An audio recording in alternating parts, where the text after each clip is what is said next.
Welcome back to Beyond the Buckets. Happy to have my man, Zach Stevenson. Welcome to the program. Thanks, man. I appreciate you having me on. We're going to dive into a lot of stuff, but what do you think? I'm just going to go into the basketball real quick. How do you like the new look Warriors? We're filming this. This won't air until mid to early March. But what do you think about the new look Warriors with Steph by himself? No Clay. Man, well, Steph went crazy the other night. He went for 62, which is just bonkers. I actually like the pieces. You know, they had to make some moves once Clay's, the Achilles injury. So even though he hasn't been playing well, I really do like the addition to Oubre. I think you can see that he's got the versatility. The shot's not falling right now. It's well documented. It's a struggle.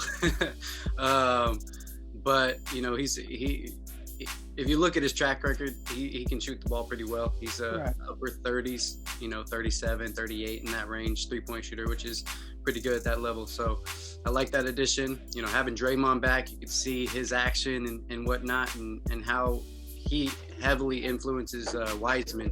You see a lot of Wiseman playing really well. So, I think I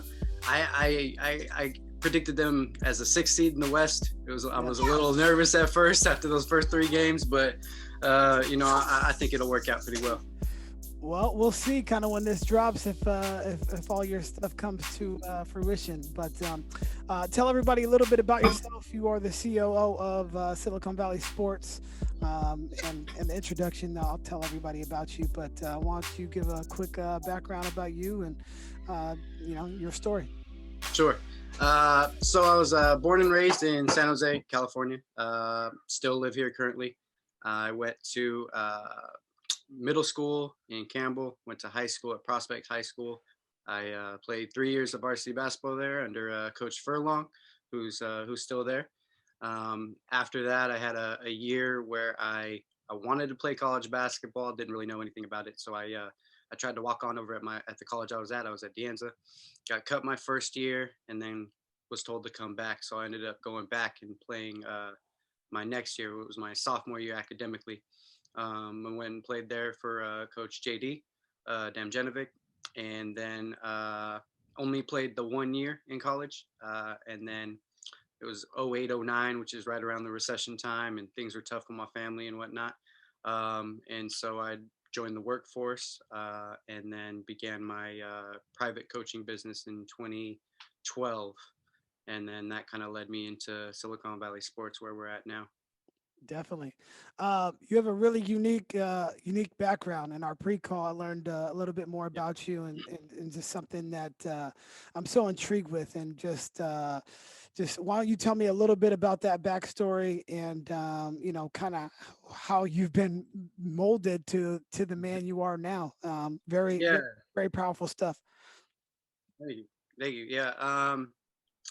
My upbringing, looking back on it, it was challenging. It's one of those things where, you're going through it as a child. You really have, you're still surrounded by your family and things like that. But my dad, he did suffer from an addiction. He was addicted to both alcohol and drugs, and it made things challenging. He was the sole provider for the household. My mom didn't work at the time. And so, financially, our money went to other places. And it was 2nd grade that we first got evicted from our first place. And then from there, that was the first time I ever moved school. So kindergarten through 2nd grade, I stayed at the same school. Ended up moving in with my aunt, one of my aunts, and she had a small 2-bedroom apartment. She had 1 kid of her own at the time. And so we had a bunk bed in one of the rooms, and I've got an older brother and a younger brother. My older brother's my half brother. So he wasn't living with us at the time. He lived with his father. Hmm. But we shared one room, and me and my younger brother stayed on the top bunk. And, eventually things got into a steady enough place where we were able to move. And we lived on the east side of San Jose for a little bit. And I went to school for a year in 3rd grade on that side. And then again, we got evicted from that place. And then fourth and fifth grade was a little bit more of a, you know, a challenge, I'd say. We were homeless at times. We lived in our car.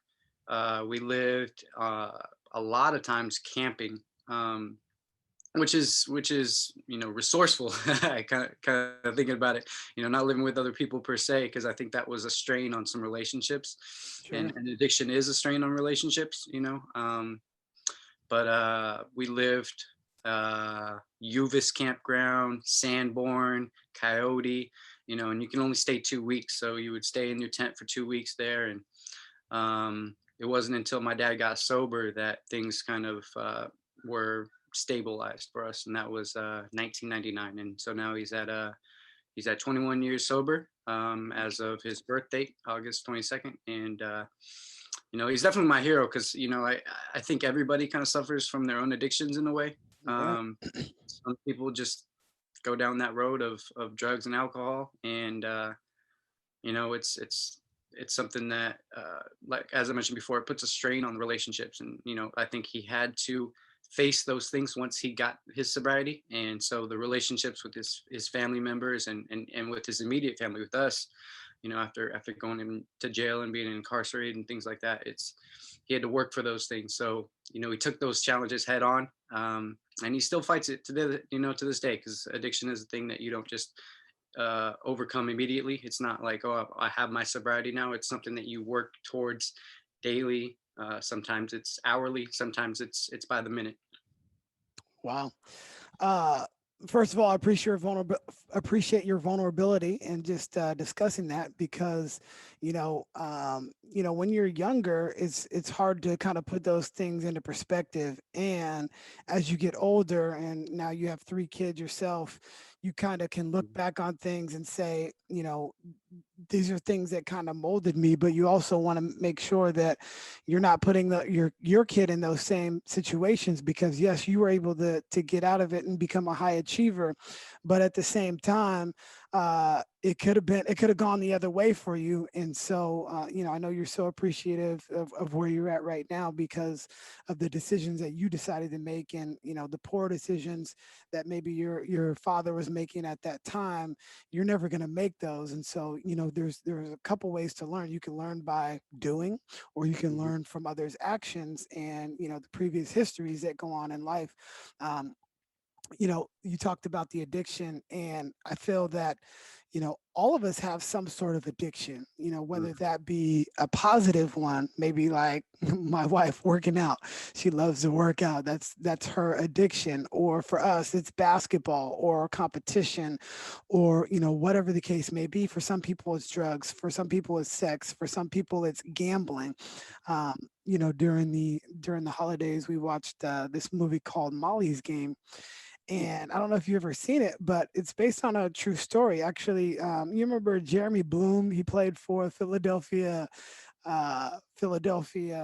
Eagles, and he was a receiver. But in college, he was a snowboarder or a skier or something like that, and then he played on the Colorado football team. But he ended up making it to the NFL, and it talks about this addiction and gambling, basically. And gambling is just a really tough addiction, and you kind of see some of these dark places to get their fix of gambling. Oh, I can make the money back and stuff like that. And you get to a point where it's too difficult to handle on your own, and you're going to have to find a way to get help. So the addiction is just so difficult, and everybody's going to be a little bit different. No, absolutely, absolutely. You mentioned it before, where you have your own experiences or the experiences of others, and there's kind of that story of like, I don't know if you've heard this or seen pictures of it. I don't even know if it's a real story, but it's like there's two brothers, right? Hmm. And they grow up, and one becomes like their father, right? They're an addict, they're a user, and they said, they were asked, how did you fall into this? And they said, I watched my father, Mm, right? And then you go into you ask the other brother who's more successful in life. They've got their own business, they've got their family, and you ask them how they got to that point, and they said, I watched my father, right? So you mm, can have those two experiences, you know what I mean? But I think one thing that my parents really did well even though they had their vices, was they instilled a morality in me. You know what I mean? They did teach me right from wrong from the jump. And I think that was something that allowed me to, they always said, "Do as I say, not as I do," right? And that's as a parent, that's a hard thing for me to live out. I don't, I try not to live by that. I would rather them see my actions and know that my words match my actions. But I was able to actually take that kind of saying and that wisdom that they were trying to impart upon me and really run with it. And I think that allowed me to ultimately, like you said, make the decisions that have kind of afforded me what I have now. What I found in my personal life, and my relationship with my dad has been estranged for a long time. Mm. But to your point, my mom and my dad, they both foundation for good habits for later on. So Mhm. my mom and dad were together from when I was born till 8 years old, and then they split up about when I was eight or so. And Mm. then my mom was just me and her, and then my dad struggled and couldn't keep a job and things like that. And he thought that being a man meant that you had to provide and be there and provide things. But the only thing that I really needed was his time and Mhm. his love. But he wasn't there for me basically from 8 years old till now. So you're talking about 30 years of him not being Yeah. there. And a few years back, maybe about 5 years back, I went out to Omaha, Nebraska, and I went to visit him. And I wanted to see, my grandmother, who was at the time 92 years old, and I haven't seen her since I was young. I had uncles that, I remember when I was young, but don't remember. If I walked by them, I wouldn't even know who they were. So it was really good to go back and see these people that are a part of my family. Their blood, and getting to know them. And then it also got me to ask some questions because I didn't have kids at that time. But when we met, we were trying for kids, and I wanted to know, like, where were you at? Where were you at for all those years? And I didn't know that in his past he had been abused. He had been, sent off to group homes when he was a young boy, and I didn't know all of this stuff that took place. And because of the childhood that he had, he did his absolute best based on what he had. And for those 8 years, he was solid. Like I remember those years, and that's why I don't have any animus in my heart towards him, because he was there for that. And the stuff that he couldn't really control was how he was brought up. And so Yeah. it just goes to show you that the childhood, like I could, and hats off to my mom, because she was the one who said, no, he's a good guy. He just had some, demons in his life, and that's the reason why he wasn't here. But he loves you. He always loves you. She still tells me to this day. And he hasn't seen his two grandkids yet, outside Mm. of pictures and whatnot. But I don't have any animus in my heart towards the man, because Mm. because uh because of the foundation that was laid, and my mom never put that in my mind. Yeah, that's powerful stuff. Like, I think you've mentioned it before on your podcast about kind of your upbringing and things like that. And it's I too appreciate your vulnerability, because it's tough to talk about sometimes. You know what I mean? These things. And but I always, whenever I have these deeper conversations, I always feel a lot better about my Mhm. situation. You know what I mean? I'm appreciative of how I was brought up, despite how challenging it may have been. And I think in both of our situations, it's always important to remember that even though as we're being brought up, they're still learning things too, right? Everybody's continuing to evolve, just like as basketball coaches, right? Yeah, You look at us 10 years ago as coaches, we might laugh at some of the things that we're doing, you know what I for mean? sure, for And sure.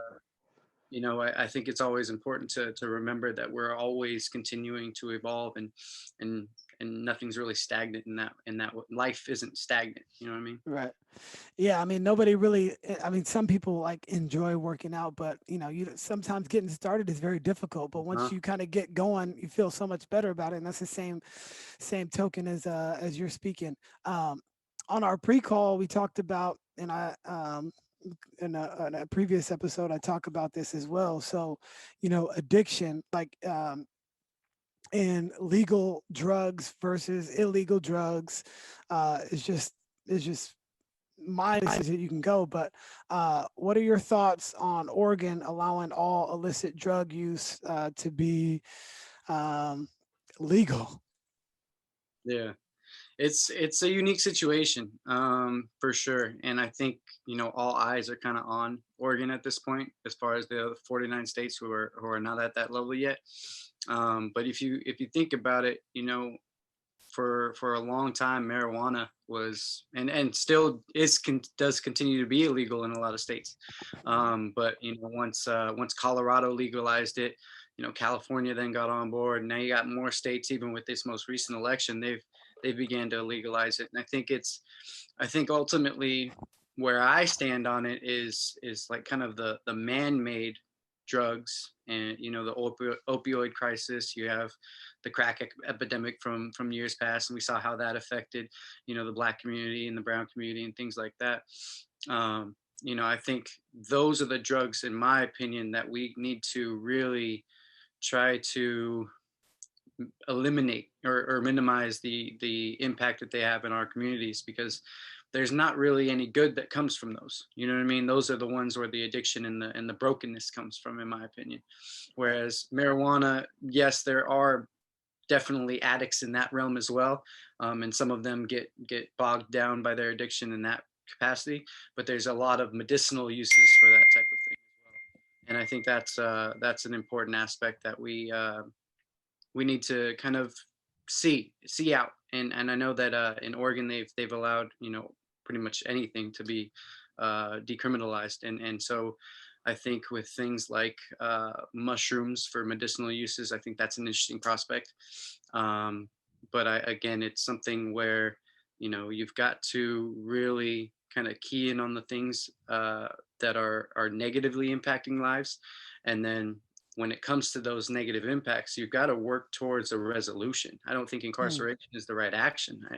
I simply don't, because it's like a slap on the wrist, and then they get right back out. And I've seen it. I used to work at a company where we would have men's shelters, and where they would be facing addiction, and you'd see them kind of go in and out of the programs that they were in. And so I think it's one of those things where you've really got to work towards bettering their relationship with their addiction. You know what I Yeah. mean? Where it's not just you can't do it anymore and we're going to put you in jail, because then um there's no teaching there. There's no, you know what I mean? There's nothing being brought to that situation that's actually going to help them in the long run. Yeah.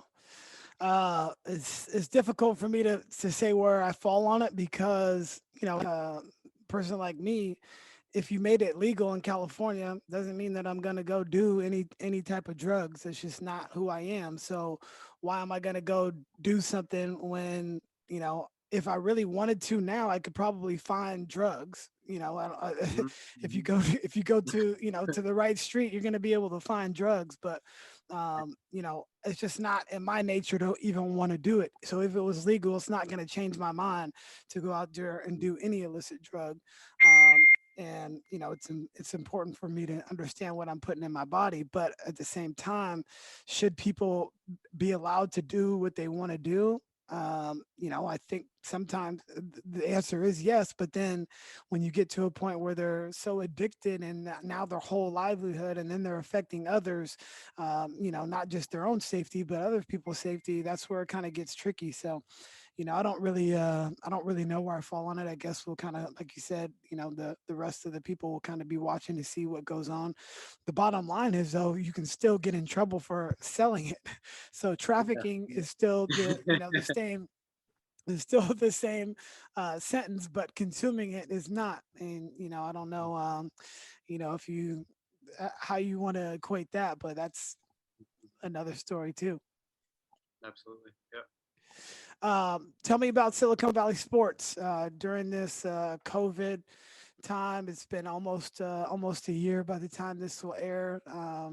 We're in the same space, so we're trying to figure out things daily. It's been an up and down thing. Okay, we can do certain things, and we can't do anything. Then it's completely shut down, and it's reopened a little bit. Then we go back, and it's just like I don't know where this thing ends. Youth sports are so important for young people to participate in.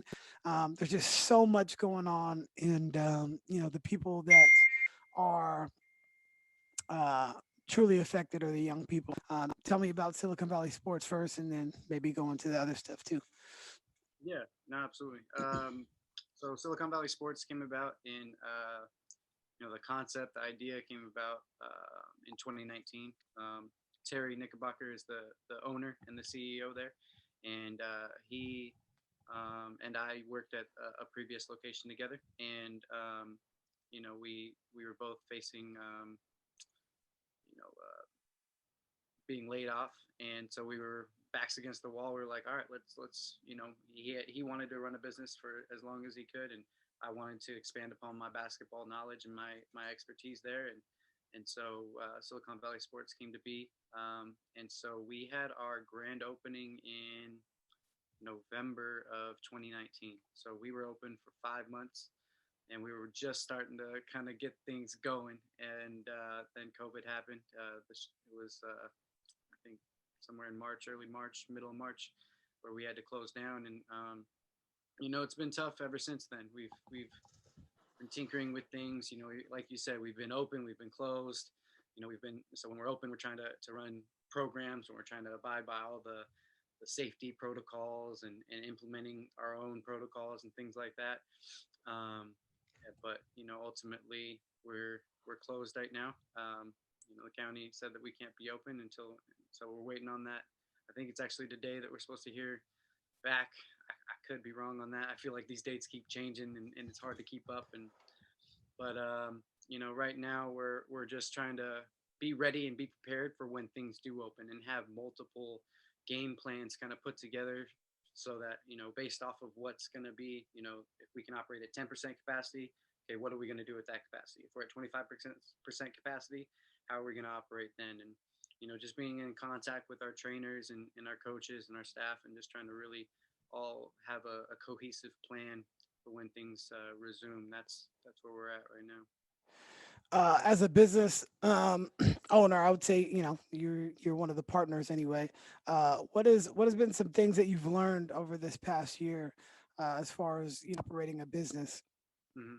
Well, I think a lot of it from the beginning was, um, it was just kind of trial by fire. You can read as much as you want, but once you get into it, that's when things, you got to really begin to kind of think on your feet. And so during even the building process, it was like, okay, this thing's working, great.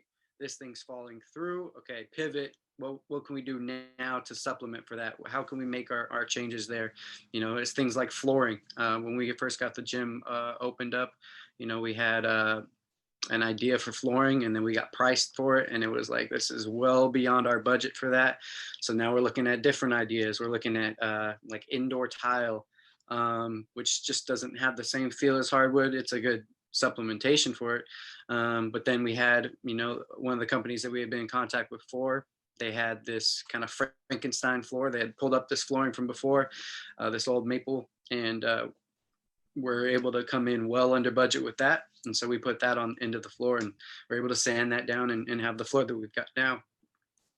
But it's just a lot of pivoting. It's kind of, you got to be able to think on your feet, and you can kind of liken it to a game of basketball. You could run a set play, but if something happens that you don't have uh, a counter for, now you got to begin to think on your feet. Okay, set a screen, down screen, back screen. You got to be able to kind of pivot, and move around and things like that.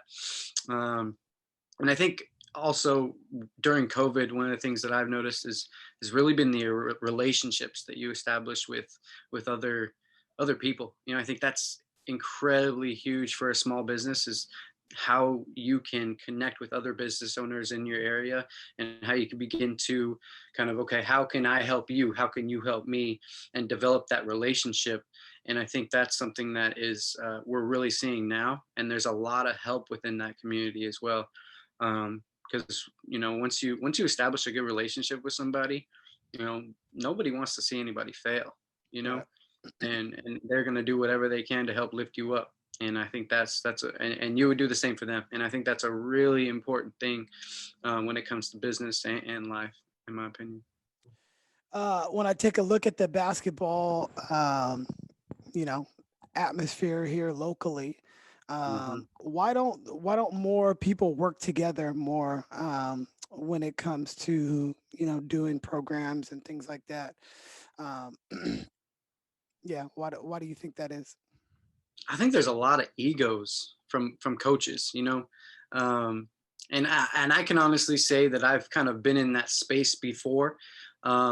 You have a player that you've been working with for some time, or a group of players or a team, and you kind of feel this tie-in, like I helped you become what you are, kind of thing. And I Yeah, think there's a lot of that going on in the coaching business, but at the same time, you got to remember that it's really not about you, right? You're being compensated for what you're doing. That should be it enough. But it's really about their success. What are you doing to help shape that individual or group of individuals? And if somebody else has something better to offer, or that fits what they're looking for right now, you shouldn't have anything that's limiting you from letting that go. You know what I mean? And if you are in that capacity, then what are you going to do to better yourself, to improve what you're bringing to the table? I right. think that's another thing that people have to really reflect on. And I think there's a ton of ego in the game right now, and you can kind of see it locally. It happens. There's a lot of that, and I think it's really important for you to be egoless as a coach. And I think we've had that conversation before, just trying for the betterment of basketball. Don't have those ties. Just if they can, if they're a better coach, you know what I mean, and that maybe it's just one unique thing that individual needs to improve upon, then let them run with it, because that's going to be better for the player overall in the long run, and that should be the end goal. Yeah. I think you hit on it. People get so territorial over these different players. And at the end of the day, if this player is going to be successful, it's because of the work that they're putting in. Each one of us may have a small, a small piece in the full development, but we're not going to be the ones that actually are the miracle that they're seeking. If this kid is going to go to a high level high school and high level college, it's not because of what we did. Hmm. It's because we helped. And just like, you've got three kids, but there's so many people in their lives that help them become who they are. They have multiple teachers from each grade level. They've got grandparents, they've got friends, they've got their friends' parents. There's so many people that are um, in the process of helping mold these young people. And Hmm. that's really what we're trying to do as basketball coaches. I remember, like, the first time we had a kid that had been with us for a while and decided to go to another program. Like, I was extremely hurt. I thought it was about me, and why are you leaving? We've tried to help you out and all this stuff. That was in my mind. I never really said that, but looking back on it, we're I'm still good friends with these people because I didn't go out and say, hey, you shouldn't be going over there, blah blah blah. Like, sometimes you have to go somewhere else to figure out, if that's a better place for you or if it wasn't, and you have to be okay with whatever the result is. Like, it's not an indictment on you that a kid wants to leave and go to another program. There may be some other opportunity that you may not be able to give. And guess what? If they ever want to come back, leave that door open for them to come back, and you can help them if for whatever reason it didn't work out at that other place. But you talked about it a little bit earlier, but the relationships, that's going to be the most important thing. Nobody's going to remember the ball handling stuff that you helped them with, but they're going to remember how they felt because of your presence and being a positive influence in their life. I don't the kids that come back and they talk about all the other things. They don't talk about any of the games. Never. It's never happened where the kids talk about the games. They talk about the different experiences that they had during, practice, or when coach got really angry or something like that. But Yeah, that's so important. A very important piece about the relationships you mentioned. No, absolutely, absolutely. It makes me reflect on my own playing career, and I don't, you don't remember a lot of the X's and O's, like you said, but you definitely remember those relationships that you built with your teammates and with your coaches, and like you said, that you remember how they make you feel, and you get brought back to those memories, and a lot of times it isn't about the X's and O's for sure. Right. Uh, that reminds me of a time, I think you were still in high school because this was like '04, '05 when I first Okay. started coaching. I was coaching over at Del Mar, and you know, I don't know how furlong was when you were coaching or the coaches that you may have had in club basketball, but I had some really tough coaches, and you thought that that was the only way to coach. These the guys that were coaching me were really high level basketball players and played under some really high level people too, and there was a certain way that just it came with the territory. And so early on in my coaching career, I was it's an actor's term, but playing at, like if you see Will Smith, you might, and you're going into a casting, you might play at, like, trying to be like him. And I was playing at my previous coaches. Mhm. And I was completely demeaning. I just wasn't I wasn't a good, I wasn't in the right mind to be coaching at that point in time. But my best friend, he was my assistant at the time, and he's like, "Chris, that's not you. We don't speak to people like that." And that changed my whole perspective. And I'm so glad that we had the relationship that we had, because he was able to feel comfortable enough to let me know, like, look, Mhm. that's not how we're going to do things, even though it may have been done that way when you were playing. That's not how you should treat somebody's child. And that's always stayed with me, and I've always tried to remember that. I'm getting better with the officials, by the way, but but Totally there. to your earlier point, it's about always growing and figuring out a better way to do things. Absolutely. I'm 100% in the same boat. I I started coaching as an assistant at Prospect the year following my graduation. So I was playing in that when you started your coaching. I had graduated in '07. So the next year I was coaching at Prospect. And I remember, now that I reflect on it, I didn't know how to channel my energy. You know what I mean? Sorry. Go back inside, please. Sorry, technical difficulties. Back inside, but I didn't really know how to channel my energy. I was so used to being on the court. You know Hmm. what I mean? And I lashed out in almost any, with the referees, with my players. I broke a few clipboards here and there, and I'm the assistant. Like, I wasn't in a place to be doing all that, and yet I was.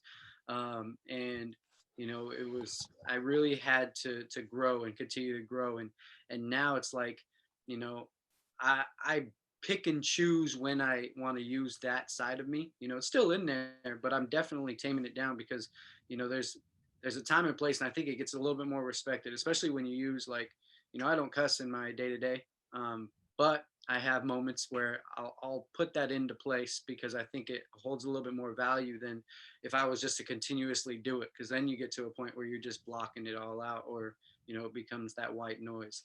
And so now I'm at a place where I'll slip one in here and there to try to Right. prove a point. And but yeah, I the referee thing, that's a tough one. That's a for, tough one for sure. for sure. uh, Sue Phillips, who I had on the podcast, and a legendary coach over at Midi, and a big rival of mine. But when we talk, she talks about the competition brings the worst out of people in a lot of ways, and that's always stuck with me too, because I don't want people to see that type of demeanor come out of me. So even recently, in the last several years, I'll watch the films of the games, but I also watch my demeanor and how I am. And if you think about it, s- um, well, there's a really great book called "It Takes What It Takes." I don't know if you've read it, but it is by Trevor Moawad. He is the mental strength coach for Russell Wilson and a whole bunch of other athletes. But I really think that's an excellent book. I mean, I'm gonna go reread it again because it's phenomenal.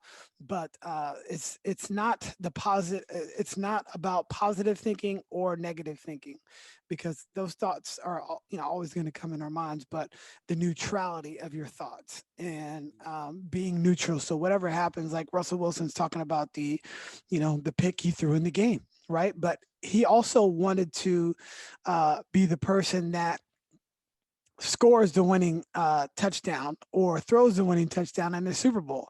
And those two moments, throwing an interception in the Super Bowl as well as throwing the winning touchdown in the Super Bowl, are the same moment. They live in the same place. So regardless of the outcome, if you stay neutral, you'll always be able to move on and basically temper your thoughts, whether it be positive or negative. And you can obviously get excited if you do, and if you don't, you might feel bad about it. But you got to immediately come back to neutral as fast as possible, because the neutral thinking is where we need to live. And he'll do a much better job in the book of describing that. But it's a real thing. And the last several NCAA championship coaches. Well, let's just talk about Phil Jackson.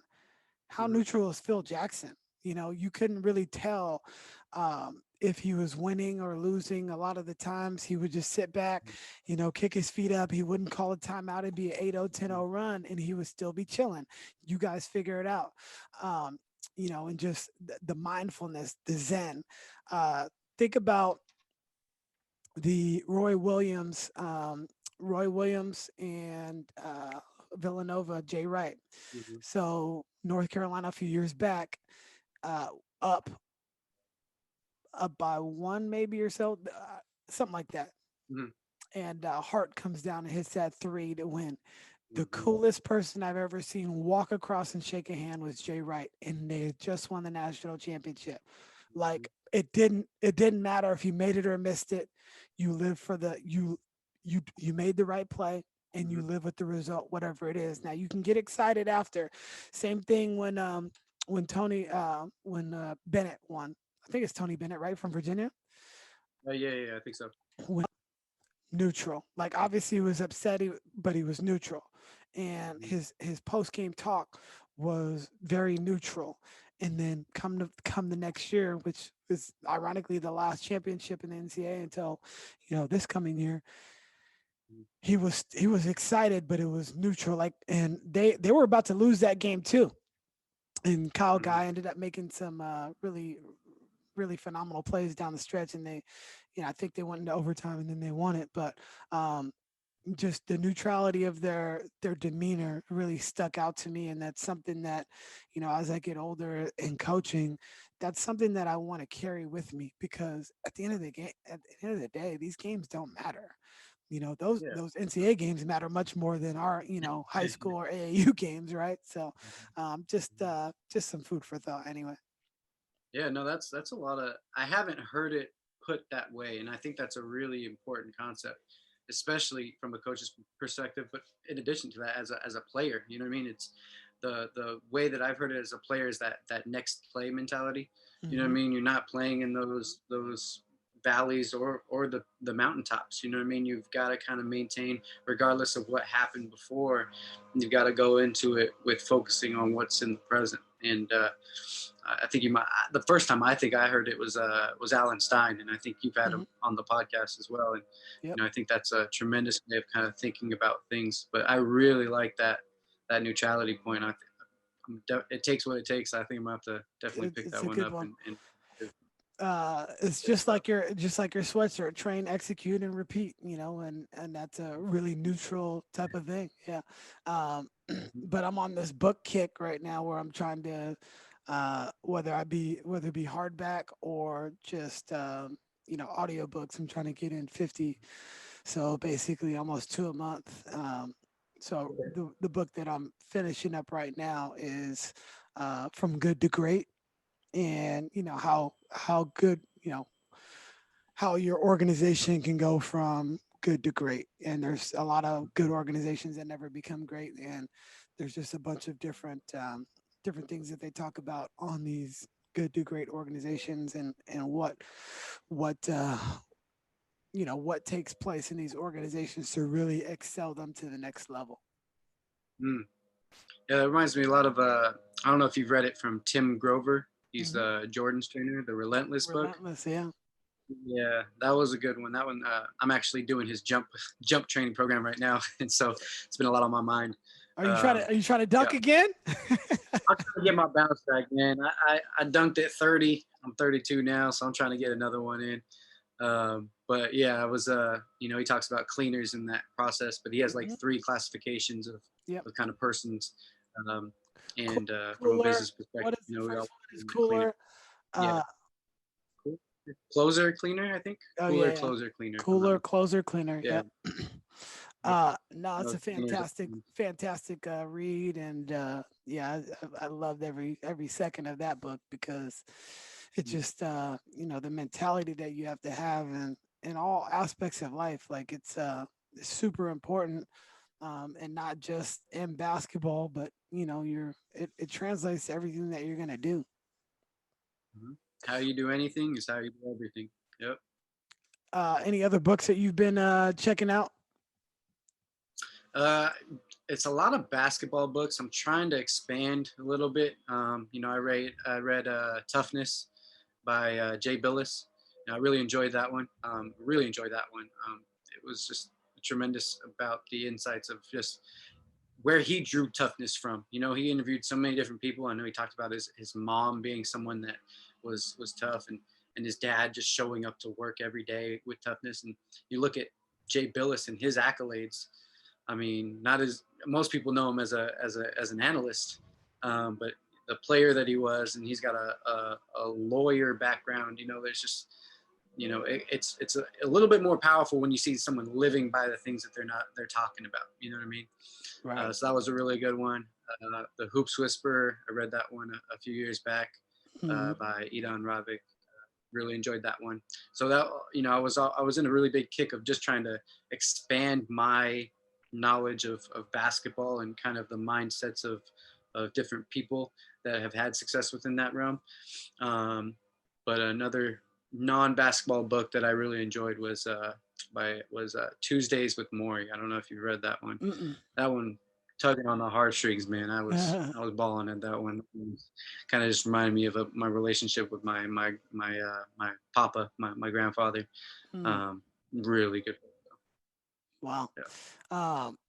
The Jay Billis book Toughness, I basically crafted a devotion about it, about three, actually it's four tough people that I had, that I that I know in my life. One was my mother. Like, she was stricken with polio. So vaccines are obviously very a hot button topic right now. But Yeah. in the Yeah. early 1950s, they didn't have everybody wasn't vaccinated, and she was stricken with Hmm. the disease called polio. So it's this story, but her right leg is the size of your wrist, and so she's always walked with a limp. Right now, she walks with a cane. I want to get her into a walker, but she's just like, no, I'm not going to do that. I'm not going to depend on it, even though her leg is hyperextended every time she walks. But she's one of the toughest people that I met, and so there's a story that I go into that. And then my mother-in-law, she battled and beat breast cancer. It was at stage 3,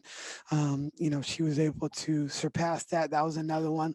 A former player of mine, we were in Indiana on a AAU basketball trip, and his mom gave me a call and said his dad had passed away from a heart attack while we were gone, and this was his best friend. And so, getting that information, seeing how much fun he had on the trip. I'm looking at him in the rear view mirror as I'm talking to her as we're getting ready to go back to the airport. It was just gut wrenching, but the toughness that this young man showed was unparalleled. And then we had a young lady that was in our program as well. Her father passed away, and the toughness that she showed, like at the funeral, and just how she handled herself in such a really difficult time, just shows you, um, you know the things that God puts in your way. You're able to you're able to manage that because of the toughness that he instills in you, and not everybody can do those things, and that's why I think that God doesn't always put those things in people's lives. But my goodness, those four people, it's always one of the most well received things that I do in our exercise, health, and science class. Mm. It's yeah. That's powerful. I was tearing up just hearing those conversations. Because Oh yeah, I don't mean, stop when it comes to those things, man. I couldn't imagine being in those places. It's for powerful, sure, for sure. Ended on a high note. man. Who are your top five shooters of all time? It can be from NBA, WNBA, college, wherever.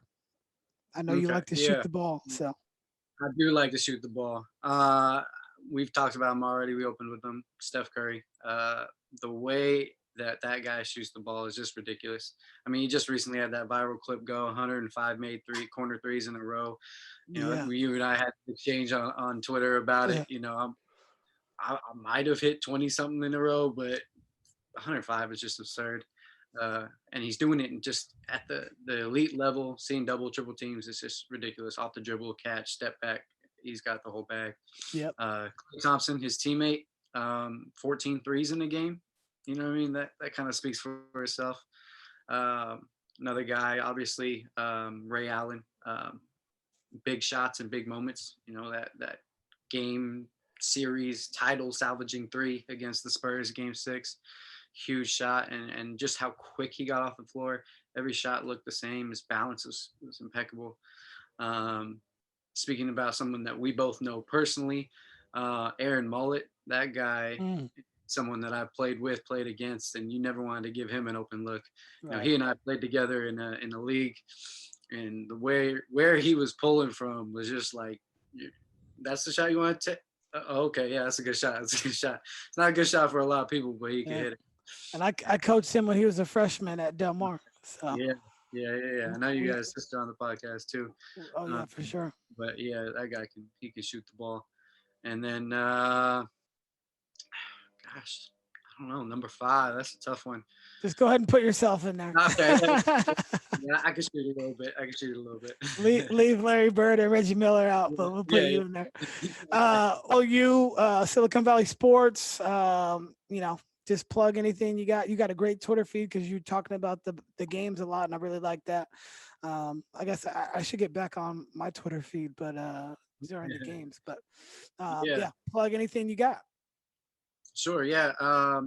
We're trying to keep our Silicon Valley Sports page. Our Instagram, we're at a little over 2,000 followers. So, if you guys want to follow, we're going to be pushing out some basketball content coming up here soon. So, while things are down, just letting people know kind of different moves and things like that. And then, we do have a Twitter feed as well at SV Sports LLC.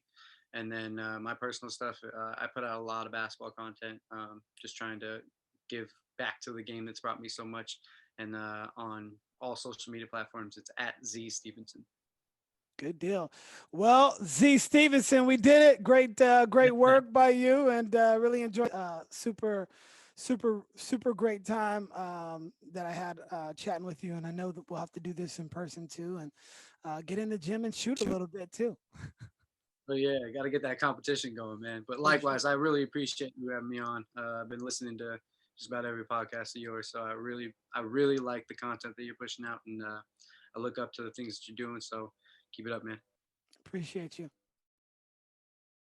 Thank you for listening to the Beyond the Buckets podcast. Please remember to subscribe, rate, and share the show with your friends. And until next time, take care.